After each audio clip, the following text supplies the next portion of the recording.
Sveiki, po ilgos pertraukos mes ir vėl išeinam į eterį. Buvo smagios vasaros atostogos, tai kažkaip tai nelabai filmavosi, kitur reikalų buvo festivaliai ir baliai ir festivaliai, kaip sakant, vasara vyksta, ne? Atsipalaidavimas, galų galia reikia žolę pjauti ir ūkį prižiūrėti.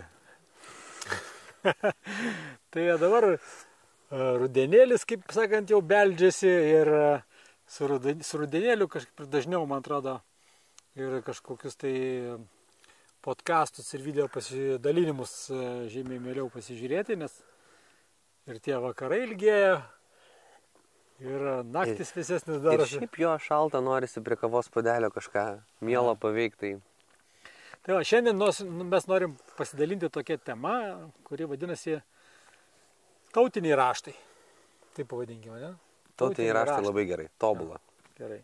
Bet mes nekalbam vien apie lietuviškus tautinius raštus, pagvildensim keletą tautų. Bet pradžiai pradėkime nuo lietuviškų tautinių raštų. Aš turiu tokį diržą, mano mėgstamas.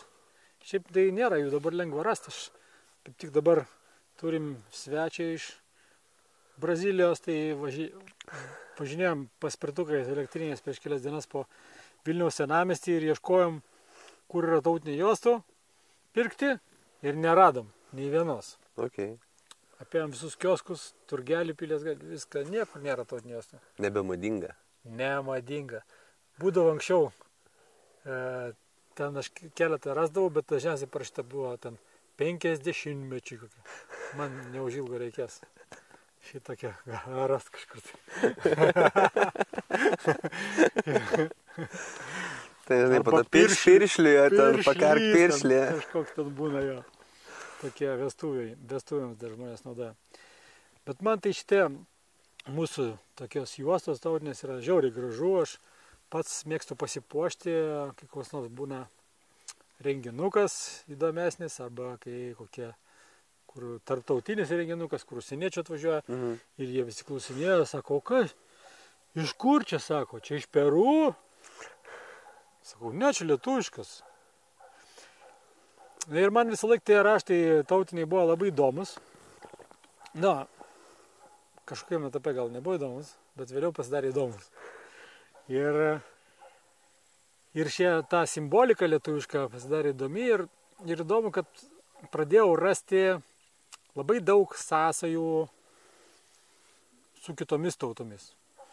Tarkim, mūsų simbolikoje lietuviškoje labai daug kur dominuoja švaistyklė arba svastika. Švaistyklė, nuo žodžio švaistyti, jinai simbolizavo visą laiką šaltinį arba saulę. Nes saulė yra šaltinis. Geriausiai matomas gyvybės šaltinis šitoj mūsų realybėje fiziniai. Ir jinai visą laiką švaisto gyvybinę energiją,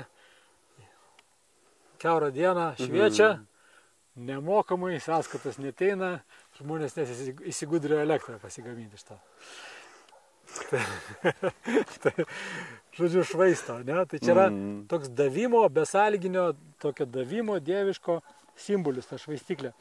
Yra, kai buvo Indijoje, čia beje ant šito diržo yra, aš po to parodysiu iš arčiau tos ženklus, kas čia yra, bet čia yra tokia labiau lietuviška švaistyklė su daugiau visokių galų, mažiau panaši į svastiką, kurią naudojo Adolfas Hitleris. Man atrodo, pas mane irgi labai panašiai. Bet Indijoje irgi svastika yra pas juos, yra labai gerai žinomas simbolis ir jisai yra visur, ten visur. Rūbose, ten diržus gamina šiuolaikinius su saktim tokia, su didžiulė svastika ir pas juos čia yra kažkoks dieviškas simbolis, tuo tarpu. Ir jie nekreipia dėmesio tai, kad kažkur pasaulyje čia kažkur tai... Kažkas vienas panaudojo. Karo, visi pradėjo tą simbolį sieti su kažkokiu negatyviais dalykais, jiems vienodai rodo, jie turi savo senesnę pasaulėžiūrą. Tai kai Indijai būnė, tai ten tų svastikų visur. Po to leidau kažkurį laiką Vietname, tai kapinėse Vietname ant kapų yra visur svastikos. Tai matyti irgi jų tą pasaulėžiūrą labai siejasi su Saulė. Ir pas indėnus. Vat įdomu, kad Šiaurės Amerikos indėnai. Aš mačiau nuotrauką su Šiaurės Amerikos indėnų tautiniais rūbais, kur moteris tokia prijuostė, kaip ir ant tos prijuostės, tokia didelė svastika, švaistyklė. Tai šitas simbolis yra pasikartojantis daugelį kultūrų, ar vakaruose, ar rytuose, toks kaip jungiantis. Gal ir yra įdomu tai, kad galbūt kaip kolektyvinėje sąmonėje mes kažkur tai atsiranda, ne?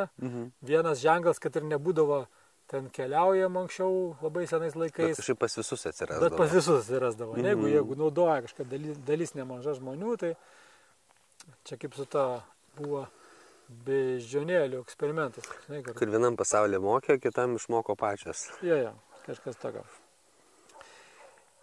Tai neseniai, prieš keletą metų, man vienas bičiulis, kuris dažnai važinėja į Peru, Kusko, ten kur yra Maču Pičiu, ir ten yra kalnai, ten yra vėsesnis oras, ir ten irgi yra labai mūsų raštus panašus audiniai, ir man atvežė tokį pončio padovanojo. Tai aš pademonstruosiu. Realiai tai yra lietuviškų juostų siuvinys toksai, ne? Mažo to, prie viso to dar prie šitų raštų yra kažkaip tai įausta trispalvė. Tai geltona, žalia, raudona. Tai kažkur tai Peru, čia aišku greičiausiai kokios alpakos vilna, labai šiltas, malonus dalykas. Tai čia patys raštai, bet dabar mūsų tautinės juostas audžiančių žmonių labai nedaug liko. Aš kažkada susiradau keletą moteriškių, kurios audžia juostas. Jos dažnai būna užverstos darbais prieš dainų šventes, nes tuo metu ten visus šokėjus reikia apausti ir ten privažiuoja Amerikos ir kitų šalių lietuvių, kurie labai labai puoselėja tą lietuvybę. Ir aš jų klausiau, nes aš žinau, kad mūsų prosenelės, senelės turėjo tokį paprotį, kad kai gimdavo kūdikėlis namuose, tai jam močiutė ausdavo juostą ir su labai gilių vidinių ketinimų įausdavo įvairius simbolius, kad tai būtų kaip palinkėjimas, kaip imprintas į būsimo kūdikėlio gyvenimą. Tai tarkim, jeigu ten švaistyklė, tai kad pasibūtų ryšys su šaltiniu, po to buvo gausos rūna, kad būtų visą laiką gausoje. Čia toks kaip burtas ar kaip... Čia kaip toks, čia toks kaip burtas palinkėjimas. Ir žinau, kad indėnų moteris ausdavo diržą savo vyrų išeinančiam į karą. Ir ten jausdavo labai daug visokių apsaugas, kad saugotų ten šventoji dvasia ir visi kiti dalykai, kuriuos jie tikėjo, kad vyras grįžtų gyvas namo. Ir tą juostą jis apsijuosdavo ir su juo išvedavo į karą. Mūsų močiutės dėdavo tą juostą ant lopšio. Kai parneždavo kūdikėlį, dėdavo ant lopšio. Gražu, ne? Bet įdomu tai, kad ten šitam visam reikale yra labai svarbus ketinimas, nes kol nėra ketinimo, tai tol nėra burtų. Aš su tom audėjom, kurios šiais laikais audžia, kalbėjau. Sakau, ar jūs žinot tų raštus reikšmės, ar jūs galėtumėte ausdamus įdėti palinkėjimą kažkokią. Sako, ne, mes to nedarom dabar, mes šiandien, žinom, kad čia varlytės, tai čia lytai anksčiau dėdavo, kad vyras būtų ištikimas. Tokį, tik tai žinojo svarbų momentą. Kas joms svarbu buvo. Taip. Tai va, o taip kaip ir nelabai. Gaila, kad tas dalykas eina pas mus į užmarštį, bet yra šalių, kur tai yra labai gyva. Pavyzdžiui, aš šią žiemą lankiausi Peru Šipibo Konibo gentyje ir jie audžia tokius labai gražius, parodysiu, dalykus. Čia jau visas žemėlapis. Štai, kaip atrodo. Aš palaikysiu šitą pusę. Ir jų šitie audiniai ir apskritai jų kultūros visi raštai yra įkvėpti gamtos medicinų ir viso augalų. Čia konkrečiai yra ajavaskai skirtas piešinys, o čia ir šiaip pasirodo ne šiaip piešinys, bet čia yra įausta įkara. Įkara tai yra malda. Šiaip buvo kalba. Ir šitą aš buvau sutikęs tą tokią meistrę, kuri audė šitą, jinai yra taip pat ir giduolė, kuri dirba su ajavaska ir jinai, pas jos paprašiau, jinai padainavo man čia įkarą. Aš turiu telefonų filmavęs video, tai dabar kviečiu jį pasižiūrėti.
Gracias.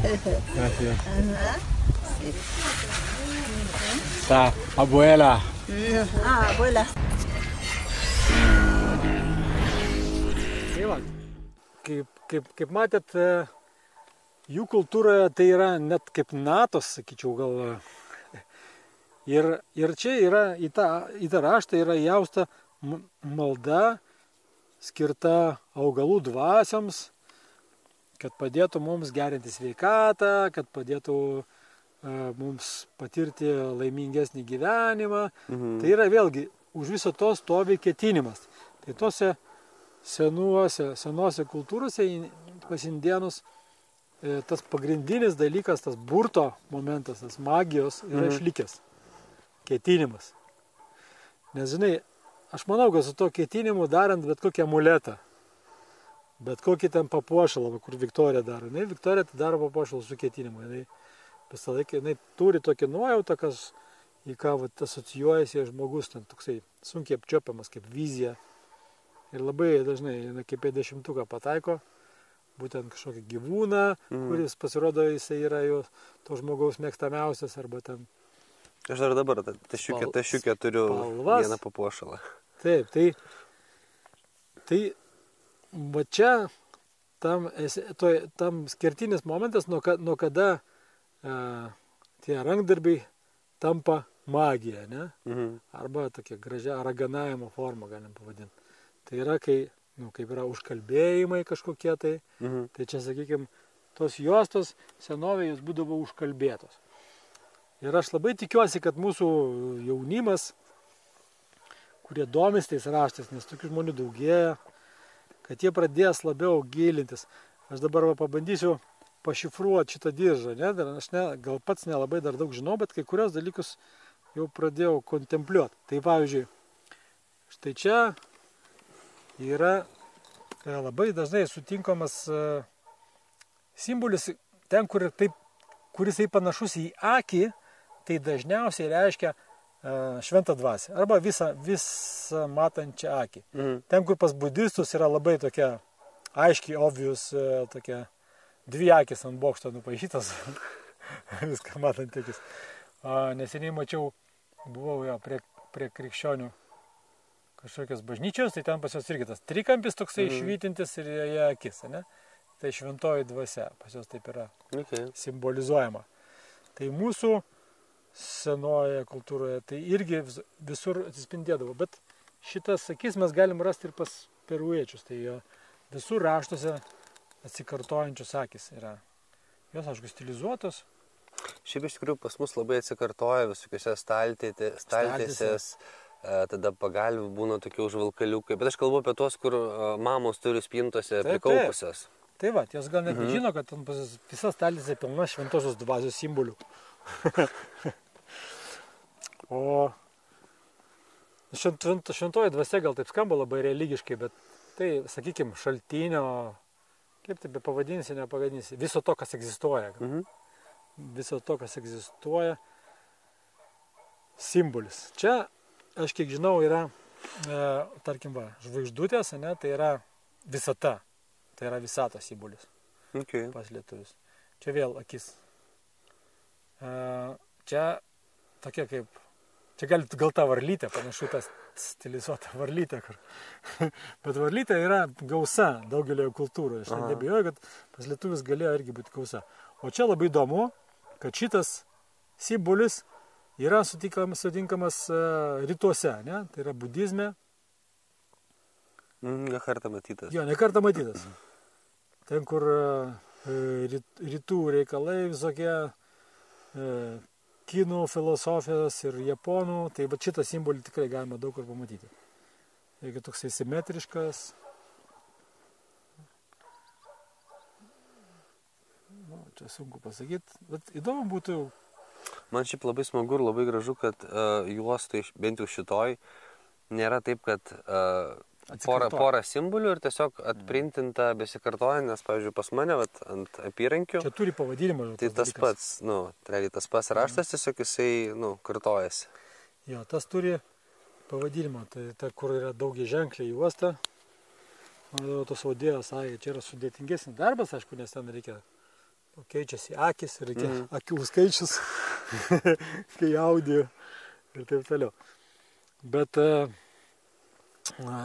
žinau, kad ta simbolika pas mus, tai Lietuvoje, tai toks gal tokia kažkokia tik tai renesanso pradžia patiria, nes žmonės po truputėlį pradeda domėtis, lyg tai vertinti tai, ką turėjo mūsų protėviai, mistifikuoti dažnai, bet gal ir nebereikalo, nes tai tame buvo daugiau gal magijos, nes buvo tas ketinimas.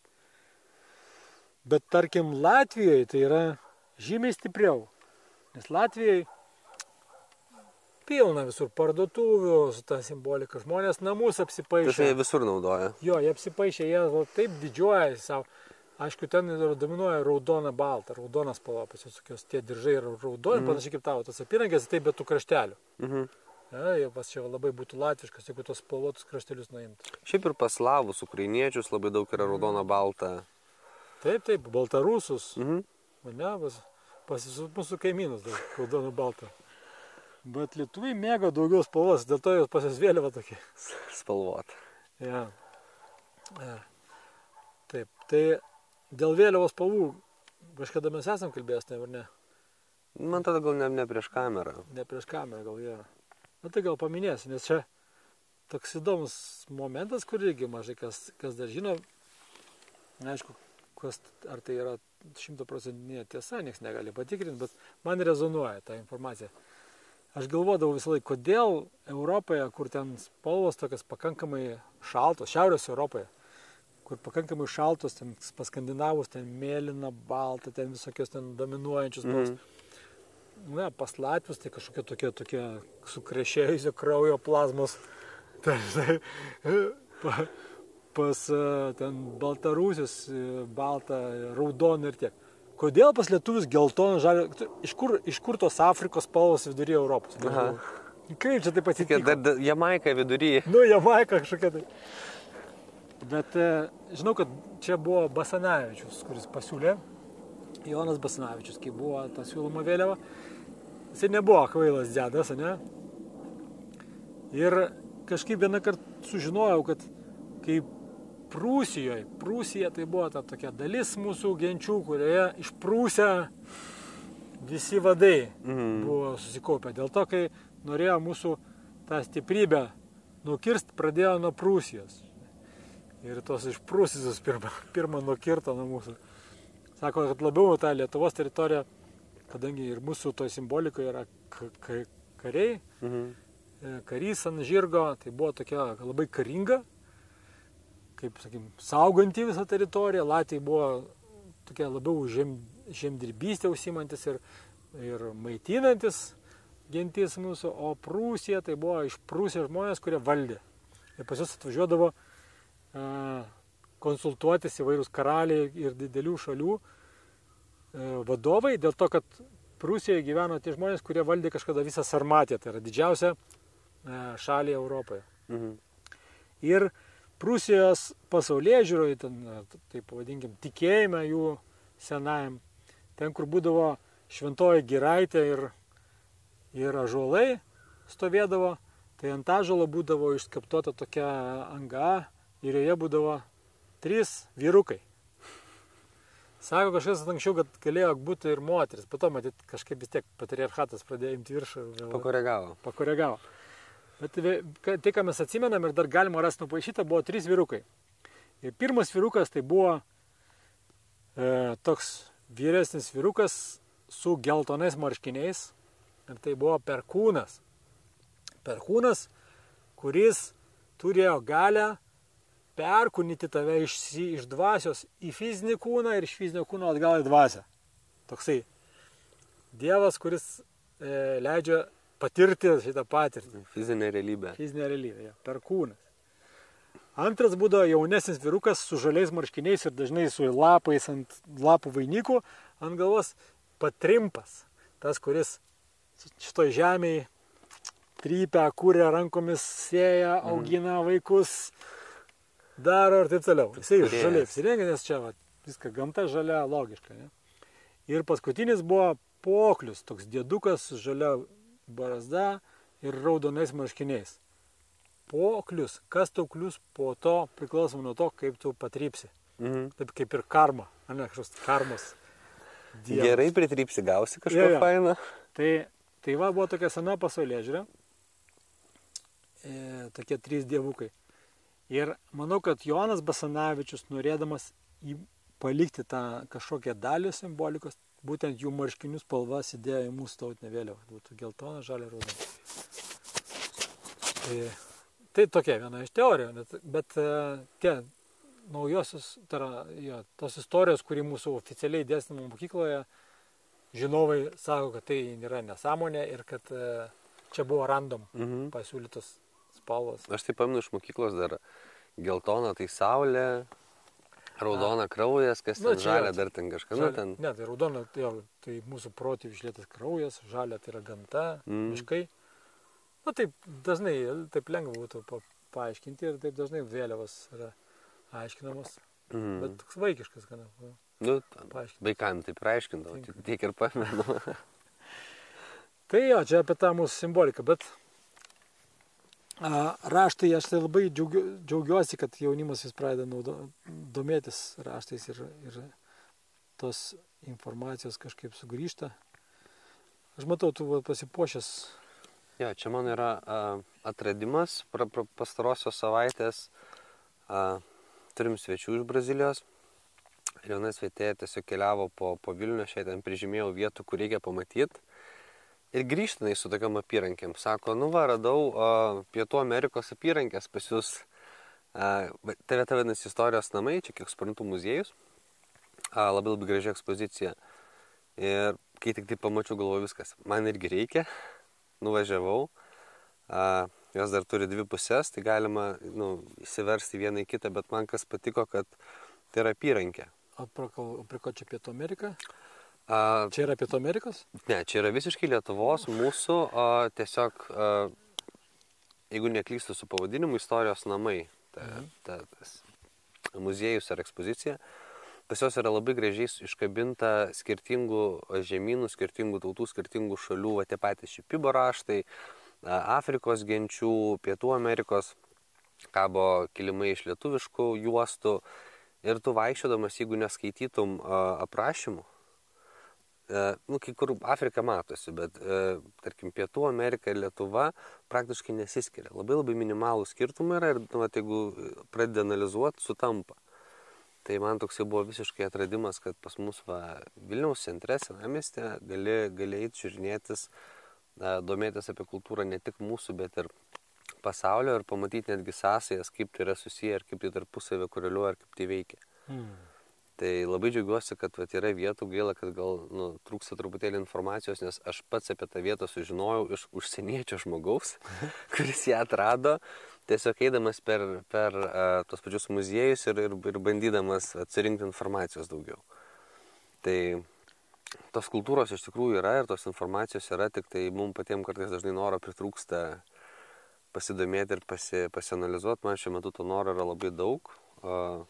Kažkaip svečiai labai pasidalino tuo užsidėgymu ir netgi atrado tų pačių knygų. Pasirodo, knygynuose yra įpirkt knygų, kurios, nepamenu pavadinimo, bet analizuoja, kaip Linas bandė išskaityti simboliais. Tai lygiai taip pat yra surašyta, paaiškinta net ne visas bendras simbolis, o kiekvienas linkis. Tasme, kaip susideda informacija ir kaip yra po to galima interpretuoti. Tai nuo menkiausio ten snapelio, namelio ar dar kažko, iki sudėtingesnių, iki jau ten, kur kažkokie junginiai susidaro. Tai pats ketinu tą pačią knygą įsigyti ir pradėti. Čia tokia žalia. Kaip? Žalia tokia.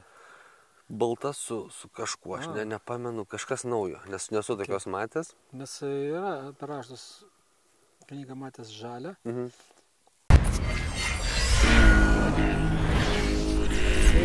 Pasigūglinau tą knygą, vadinasi Žalia rasties versmė, o viršelį parodysiu visiems, kaip atrodo. Tai yra knyga, kurioje yra labai daug informacija apie ženklus ir simbolius, apie visą pasaulio, pradedant nuo pirminio ženklo, tai yra kryžiaus ir ką jis reiškia, gyvybės susikūrimo pradžia. Ir kaip nuo to kryžiaus po to viskas keliavo ir taip toliau. Tai kas domisi simboliais ir raštais, tai šitą knygą tikrai vienam vertinga patyrinėti. O visiems kitiem, tai linkiu apsilankyti, kaip tas muziejus vadinasi? Istorijos namai. Istorijos namai Vilniuje. Ir ne tik parduotuvėliai nusipirkti šitų gražių dalykų, užeikit, tikrai moteris papasakos, parodys. Ten yra ką pamatyti ir apie mūsų kultūrą ir labai gražiai parodyta, kaip panašu mūsų ir kiek mes nedaug skiriamės nuo visiškai kituose žemynuose egzistuojančių kultūrų, kurios tikrai neturėjo kažkokių fizinių sąsajų su, nekeliavo ir nesusitiko. O pagrindinis šito pasidalinimo, mano toks kaip ir ketinimas, tai buvo, kad jeigu kažkam tai rezonuoja ta magija ir tikrai yra pilna žmonių, kurie daro papuošalus, dabar apyrankės, ten ir daugėja, nes yra platformos tokios kaip Etsy, kur ten gali prekiauti savo rankdarbiais. Įdėkite tą magijos momentą, nes yra labai nedaug, ne? To reikia, tiesiog su ketinimu kažkokiu darai, kad žmogui, pavyzdžiui, neštų nuolatinę gausą arba nuolatinę meilę, bet arba ten, kad jisai pilnai būtų savo misijoje ir klestėjime, arba kad jo sąmonė labai greitai plėstųsi, arba jisai atsirastų realybėse, kur totali harmonija. Bet ką darydamas? Megzdamas kojinę galima netgi, į kojinę galima megzti, ne? Šitie mažieji ritualai, kur mes patys galim įdėti reikšmės ir prasmės, kad ir į kasdienius dalykus paprastus. Taip. Tai taip viskas ir veikia, nes kaip tiki, taip ir siela manifestuoja, ne? Čia apie tai viskas ir yra. Tai jeigu tu ten tiki, kad vanduo gali tave išgydyti, tai ir išgydys jisai, žinai, jeigu ten jam pašnipždėsi, kad jisai dabar yra gydomas vanduo. Žinai, yra vienas toks buvo įdomus per karą atvejis, kur Turkijoje vieną daktarą į ligoninę paskyrė. Ir jis atvaro tą ligoninę, ten nėra jokių vaistų, iš vis nieko nėra. Pilna ligoninė, nieko nėra. Ką daryti? Vien tokia šojo mintis, jis pripylė vandens į buteliukus ir surašė nuo ko ant kiekvieną. Ir pradėjo duoti žmonėms, tipo, šaukštais, 3 kart per dieną. Kaip vaistus. Kaip vaistus, tipo. Placebo fenomenas, galima sakyti, žinai, bet žmonės pradėjo gyti visiems tokiu, nuo to. Nes tikėjo, buvo intencija. Tai aš seniai noriu padaryti tokią temą, mes galėsime, tai yra placebo fenomenas ir ir neuronų jungtis, kad dar kartą apie tai padiskutuoti ir primint žmonėm, bet šita magija, kuri raštuose, tai irgi yra apie tą patį, ne? Ką mes tikime, tą mes galime įdėti. Aš iš tikrųjų, ką prisiminiau, dar prieš tai tiesiog pamiršau pasidalinti, yra puoselėtojų. Man jūs patikdavo vieno labai mielo draugo maišelis su tokiais labai lietuviškais fraktalais, raštais, bet ne visai lietuviškom spalvom, toks labiau Pietų Amerikos. Tai yra tokia vieta, nežinau, pavadinimas, aš kiek lyg ir, jeigu neklystu, ten moteris to užsiema, vadinasi Raštų upė. Tai atkūrinėja būtent senuosius raštus, juos kažkaip interpretuoja, spalvina ir tų vietų yra, kur galima tam, kam rezonuoja, kam įdomu įsigyti. Tiesiog reikia pasistengti. Mes dažnai kartais pabandom truputėlį ir čia nieks nebedaro. Kai pradedi ieškoti, muziejaus parduotuvėliai randi nuostabiausius papuošalus, kur nereikia svetimų šalių kažko puoštis atskirų. Tai vis dėlto tų vietų yra ir tiesiog patiems reikia domėtis. Tai jeigu jums rezonuoja raštų tema, pasidomėkite, įdėkit magijos ir pasidalinkit su mumis. Mes gal būsim jūsų klientai. Iki kitų pasimatymų. Iki.